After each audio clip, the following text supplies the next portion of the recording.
அன்பிற்கினிய மாணவர்களே, எல்லோருக்கும் வணக்கம். இன்றைக்கி நம்ம பார்க்க போகிறது ஏர் ஆயில் எப்படி தயாரிக்க போகிறோம் அப்படின்றது. உங்கள் பள்ளிக்கும் பள்ளி மாணவர்களுக்கும் அன்பான மகிழ்ச்சியான வணக்கங்களை உரித்தாக்கி, நம்ம ஏர் ஆயில் எப்படி தயாரிக்க போகிறோன்னா, முதல்ல கருவேப்பிலை எடுத்துக்கோங்க. தேவையான அளவு கருவேப்பிலை எடுத்துக்கோங்க, சரியா? அடுத்து கருஞ்சீரக பொடி தேவையான அளவு எடுத்துக்கோங்க. அதுக்கடுத்து கருவேப்பிலை பொடியை எடுத்தாச்சு. கருவேப்பிலையை பொடி பண்ணிக்கங்க, காய்ந்த கருவேப்பிலை. அதே போல் கருஞ்சீரகம் காய்ந்தது. அதுக்கடுத்து வெந்தயம் தேவையான அளவுக்கு வறுத்து பொடியாக்கிக்கணும்.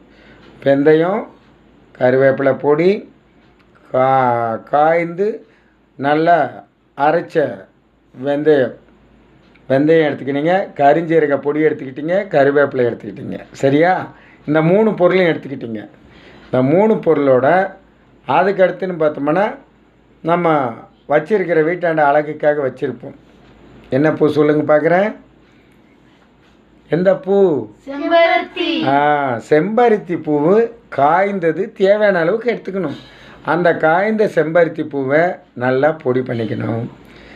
நம்மளுக்கு எவ்வளவு தேவையோ இந்த பொடிகளெல்லாம் ஒன்றா தேவையான அளவுக்கு அதில் உங்களுக்கு எவ்வளோ தேவையோ அந்த அளவுக்கு எடுத்து வச்சுட்டு, ஒரு 1/2 லிட்டர் தேங்காய் எண்ணெய் நன்கு கொதிக்கணும்.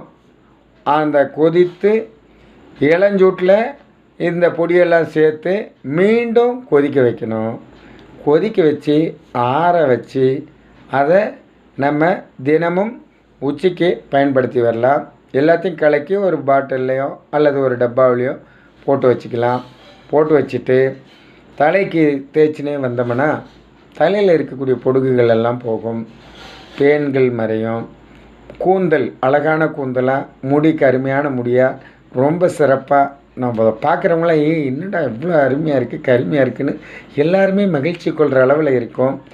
அதை நீங்கள் தொடர்ச்சியாக பயன்படுத்தலாம். பக்க விளைவுகள் எதுவுமே கிடையாது. அதை நல்லா புரிஞ்சுக்கணும். பக்க விளைவு எதுவும் கிடையாது. இது கண்ணுக்கு குளிர்ச்சி தரும், நல்ல சிந்தனை, நரம்பு மண்டலத்துக்கு பாதிப்பு எதுவும் இருக்காது. அதனால் எல்லாருமே இதை பயன்படுத்தலாம். ஐயா, வீட்டில் எல்லாருமே பயன்படுத்தலாமா? பெரியவர் முதல் சிறியவர் முதல் எல்லாருமே பயன்படுத்தலாம். ஐயா, நான் தினமும் பயன்படுத்த முடியல ஐயா அப்படின்னா, சனிக்கிழமை தோறும் தலைக்கு தயாரிக்கப்பட்ட இந்த தேங்காய் எண்ணெயை நன்கு குலுக்கி அதை ஒன்றாக சேர்த்து தலையில் நல்லா எவ்வளோ தேய்க்க முடியுமோ தேய்ச்சி ஒரு மணி நேரம் நன்கு ஊற வச்சுட்டு, சரி ஊற வச்சிட்டேன் ஐயா. அடுத்து